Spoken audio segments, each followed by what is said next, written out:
دل خراش مناظر، سیاسی شور شرابہ بند، مولانا فضل الرحمان اور زرداری کہاں ہیں؟ سیلاب کی تباہ کن صورتحال، انسانی جانوں کی ہلاکتیں، انفراسٹرکچر کی بربادی، سال ہر سال کی شب و روز محنتوں سے تعمیر کیے گئے گھر جو مکینوں کے سامنے تنکوں کی طرح سیلابی پانی کی نظر ہو گئے۔ اس صورتحال کا اندازہ تمام طبقات کو میڈیا پر دکھائے جانے والے دل خراش مناظر سے ہوا ہے، اور صرف پاکستان میں ہی نہیں بلکہ بیرونی دنیا نے بھی پاکستانی عوام کے اس دکھ درد کو محسوس کیا ہے اور عملی اظہار بھی کیا ہے۔ وزیر اعظم میاں شہباز شریف صورتحال کا جائزہ لینے اور عہدہ برا ہونے کے لیے سرگرمیوں میں پوری طرح فعال اور متحرک ہیں۔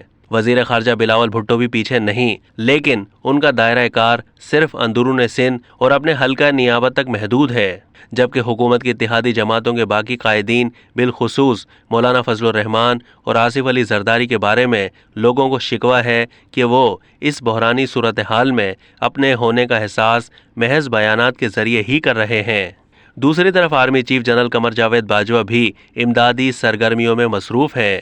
اب تک کے لیے اتنا ہی۔ مزید معلومات کے لیے ڈیلی جنگ کے یوٹیوب چینل کو سبسکرائب کیجیے۔